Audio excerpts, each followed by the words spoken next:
Tonight I'm going to talk to you about truth and about fairy tales, about justice and about injustice. In the months to follow, you're going to learn that many of the things which some of the major news agencies have been telling you are untrue. You're going to learn that although you are citizens of the United States, information... He's perpetrating one of the most enormous frauds on the world and on the United States in particular. Special Investigator Lance with the U.S. government. I'm not going to disclose the whole name, but go ahead and give me a call at 703-482-1100. Ask for Investigator Lance, please. Thanks. He's a motherfucker. He's already got us up to the point where we seriously considered whacking him. I didn't say who he was. The people of this country don't have to be protected from the truth. This country was not built on the idea that a handful of nobles, whether located in our federal agencies in Washington, D.C., or in the news agencies in New York, should decide what was good for the people to know and what they should not know. This is a totalitarian concept which presumes that the leaders of our federal government and the men in control of the powerful press media constitute a special elite which, by virtue of their nobility and their brilliance, empower them to think for the people. Personally, I would rather put my confidence in the common sense of the people of this country. He's a motherfucker. He's already got us up to the point where we seriously considered whacking him. You. I didn't say who he was. Scared of him, I think. I don't think he's so fucking scared of him. He had 8 FBI guys. What is his motive? Well, Walter, that's open to conjecture. He can go anywhere with this thing. If he convinces the public that he's real, and that this farce is real, this circus that he's putting on down there is real, he's going to try and ultimately drag in the CIA, and he's going to drag in left and right, and as he says, through the looking glass, black is white and white is black. I think he's the one that's black and white at the same time. He can go anywhere. He can say, well, your government did this. He can say, there's just no telling what he's going to try and say. At the rate he's going, maybe tomorrow you'll be it. Did he offer you? He's going to settle scores. But I'm very concerned what he might do in his remaining 70 days in office.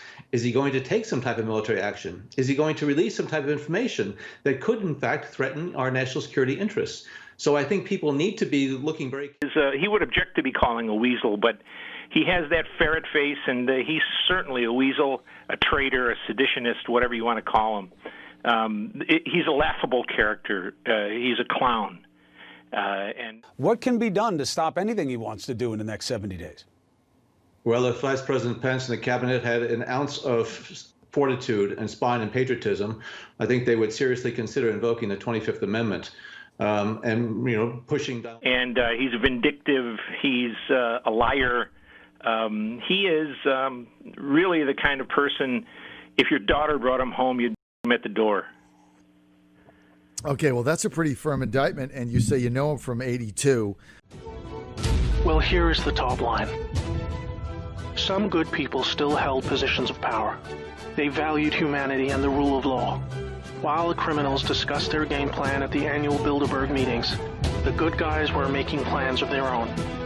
The information age was coming to change history forever.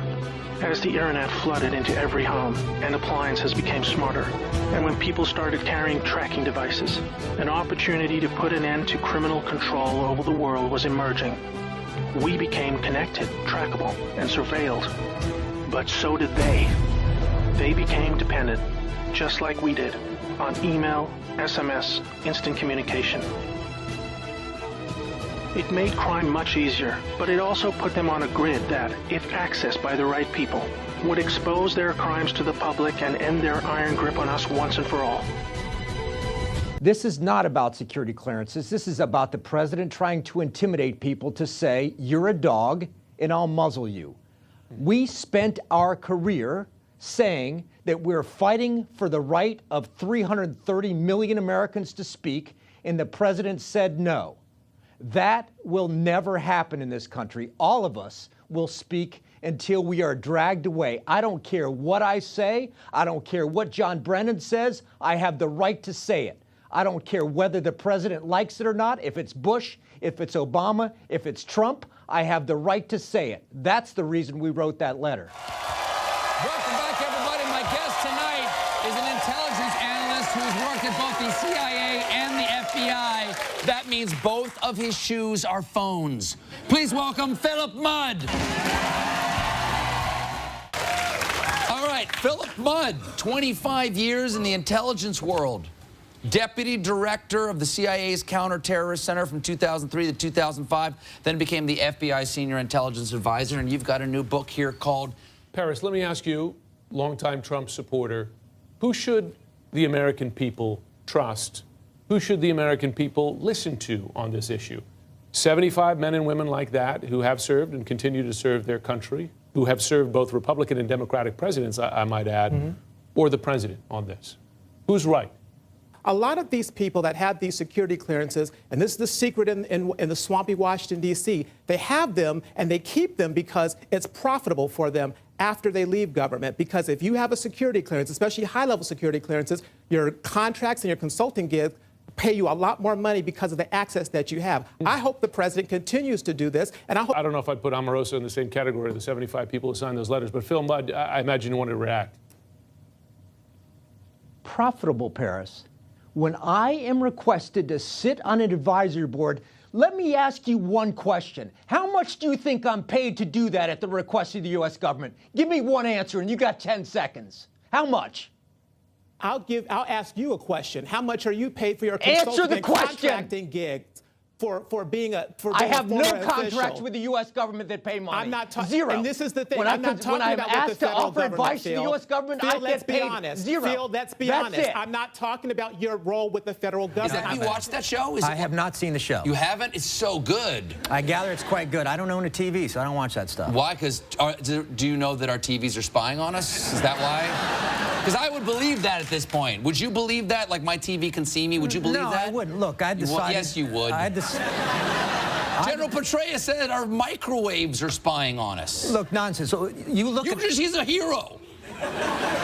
We just said nonsense about General Petraeus. No, I'm talking about who are you talking about? Gigs that you talking about General a consultant and a contractor. The consulting firms that they form and that you all get is because you get more money when having a consultant for having the security clearance. Stop acting like that doesn't happen. I have zero consulting relationships with the U.S. government. Zero. I'm not talking, Phil, that's a good talking point. I'm not talking about relationships with the government. I'm talking about in the private sector. When you have a security clearance and you keep it. I have zero relationships with the private sector that involve my security clearance. Zero. I get $0 from consulting companies that deal with the U.S. government. Are we clear? Hey, too many boys and girls, men and women from this country have died in war and terrorist events, and we want out. We're done with this. Now, I understand you helped prepare Colin Powell's case before the UN, saying that there were weapons of mass destruction in Iraq. I worked on the terror part of the speech, and I came up to New York with Secretary Powell when he gave the speech. Do you think that he actually had evidence that there was weapons of mass destruction in Iraq? Because people keep pointing to that testimony and going, we heard this, they weren't there, that's why we're reluctant to go into Syria. I think that's... Well, I will be clear in saying that everybody in Washington, D.C. knows if you don't want to be honest about it, that's on you. But if you have a security clearance and you keep it, you get more money to have it. We're done. Get out. Phil, it's not your show, so I'm staying right here. Don't be so defensive about this. Get out. Don't be so defensive about this. Your voice is still here. You can still do whatever you want. But the politicalization of the intelligence community under this administration, with the people coming on here every day, tweeting and talking about this administration, you all have made it about politics, not the president. Let's take a beat here for a second. And Phil, I appreciate your patience because I know it's getting personal here. Pierce, I do a point of fact here. It's all right. And Phil makes a point, which is a point of fact.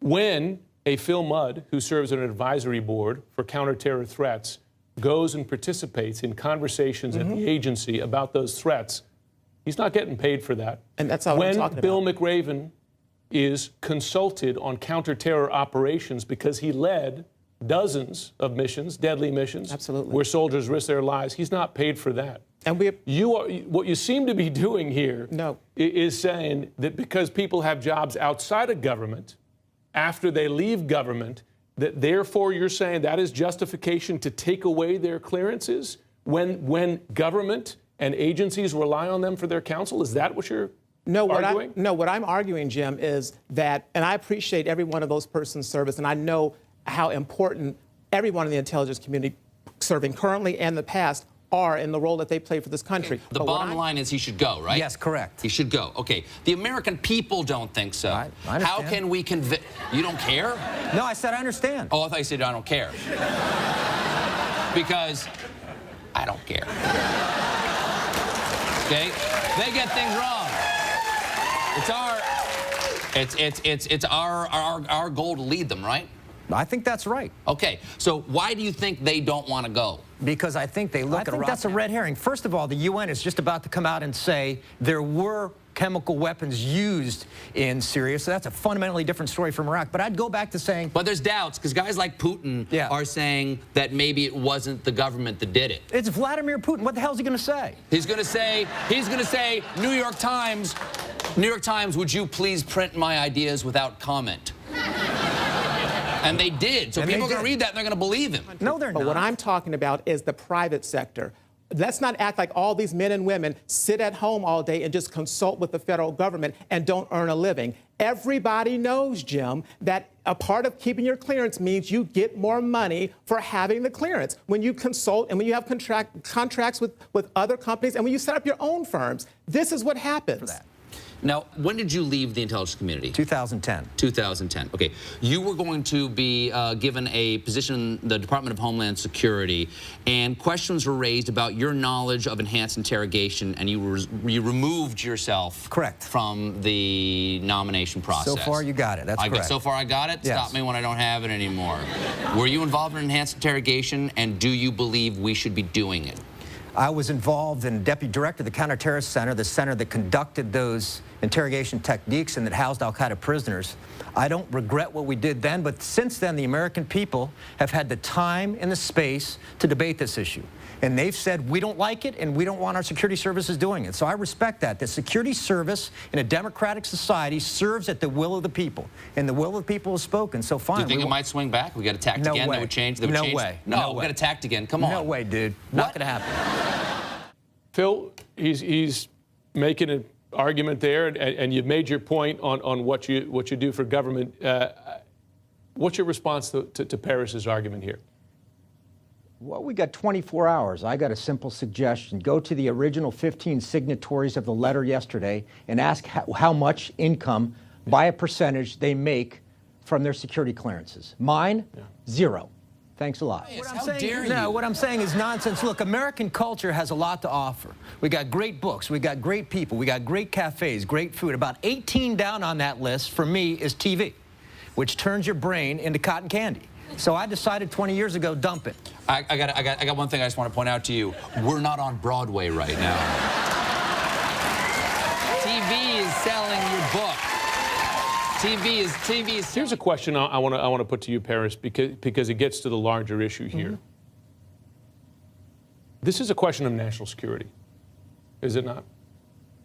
You keep security clearances when you leave the profession because you may be called on to give advice based on your experience when the U.S. faces a national security threat, as Phil does when he's called in when, for instance, there's a new threat to bringing bombs on airplanes, right? They call Phil in to say, how can we use your experience to prevent bombs from going on airplanes? That ain't going to happen again. Did you ever rendition anybody? No, I signed papers to do it, to have people rendition. So what's the difference between that? I wasn't on the plane. Well, no, neither was President Bush, you know, neither was President Bush, but so people blame him. If you're asking if I'm responsible for some of that, the answer is yes. Saying that they're qualifying their position and calling the president treasonous because of the access that they have. The president is saying, you people on this list should not have that security clearance. Why do we think that these people are the only ones that can provide this intelligence? This is a large intelligence community out there. These are the directors and deputy directors from the last 25 years. They're pretty well qualified if you look in the last 25 years. All right. Do you think that was the right thing to do? Yes. And we renditioned some of those people to Syria. I think the answer is yes. I don't. Okay. We rendered a lot of people. Any chance we'll kill any of the people we renditioned if we bomb over there? Possibly. And there's a lot more people that were just under them that are equally as qualified and that can provide that same level of intelligence. Phil Mudd, I'm going to give you a quick final word. May I say one more thing? All right, thank you for joining me. Philip Mudd, the book is Takedown. We'll be right back. Michael Flynn, the former director of the Defense Intelligence Agency, got on the campaign trail and asked that a political opponent be locked up, what a third world dictatorship does. If the litmus test is whether someone in intelligence gets involved in politics, why did the president ask him to be national security advisor instead of suggesting that his security clearance be removed? I want to hear the answer to that. And on that, Phil Mudd, Paris Denard, thanks very much for the conversation. It's a difficult one, but we appreciate you joining us.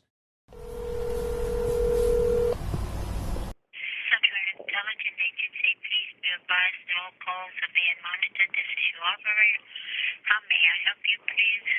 Yes. May I speak to Investigator Lance, please? One moment. Thank you. I, Jack Flynn, do solemnly swear. That I will support and defend. The Constitution of the United States. The Constitution of the United States. Against all enemies, foreign and domestic. And that I will well and faithfully. Discharge the duties. Of the office on which I am about to enter. So help me God. Where we go one, we go all. God bless America. And good evening to everybody. The program is Off the Hook. Mayor Goldstein here with you. Mike over on the other side of the room. Yes. And Claude down the hall. Hi. How you doing? Speak up. No, okay. Well, what's going on? I learned how to use microphones. Yeah, they're very handy, especially in radio stations. Quite well. Are you ready for a story of intrigue and mystery and things like that? This is from an insider, an alleged insider. An unknown Hollywood-backed company is developing products based on a new technology called quantum harmony. QH, quantum harmony. You can see sort of a chill go out over the nation as we say these words for the first time. This is weird. I mean, both sides are bad here. You know, it's really evil. Hang on. Have you heard of any of the above, or do you have any information on it? It seems traditional mass media has blacklisted anything related to quantum harmony due to their suspicious ties to the Hollywood studio producing it, who wish to keep it quiet until the movie and technology is completed. I won't read the person's name because this is so completely secretive that they might find you. Even though your name is very common, they might track you down. You're looking at this with a degree of skepticism, Mike. Yes. Okay. Well, that's good. It's good to have a healthy dose of skepticism, but no, the Yoda bit thing is it really is. It's way beyond 10 to the 24th. It's an enormous well, number. The fact that this person was able to say that word, this sounds that boosts it, in my opinion. This sounds too much like a Hollywood script for me to believe that it's anything else. Yeah, but couldn't Hollywood scripts be sort of tested on the public to see, you know, sort of as a news poll to see if they would accept certain ideas, you know, and then one day all of a sudden it becomes reality? It's always possible. You know, life imitating art. It's happened before.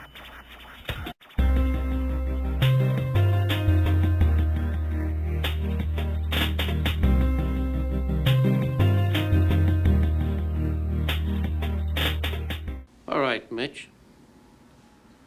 So what was this stealing of the files? What the fuck was this all about? The files haven't been stolen.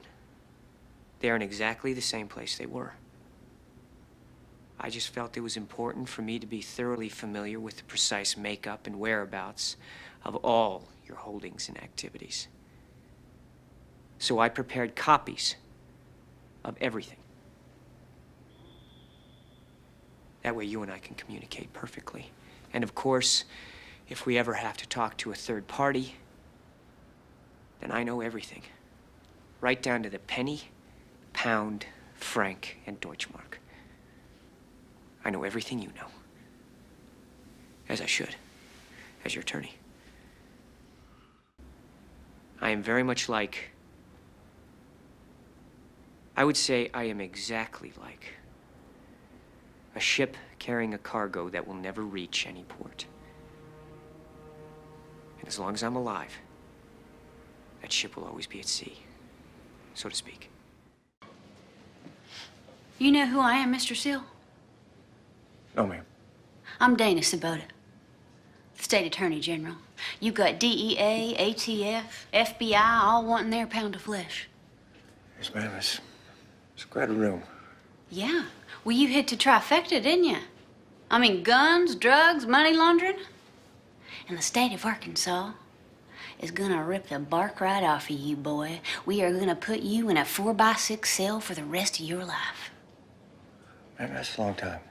Yeah. Miss Sabota, I have Governor Clinton on the line. He says it's urgent.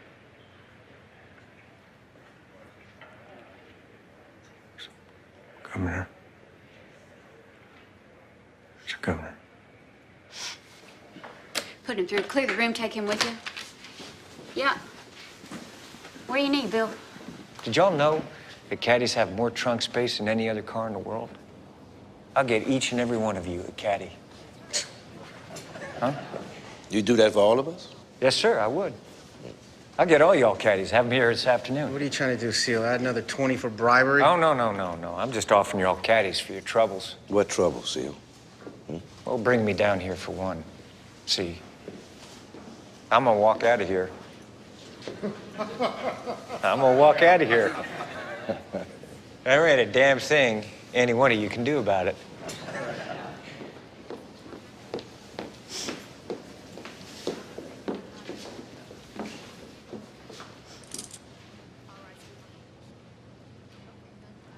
Do it. Wait a minute, huh? No, he's free to go, boys. What the hell you mean he's free to You want go? to explain what's going on here? He's free to go. Free to go? You boys should have taken the caddies. I'll be seeing you, Seal. Ma'am. I tell you, it is good to see you boys. I ain't gonna lie. But I figured you'd have to show up, see? I just know too much.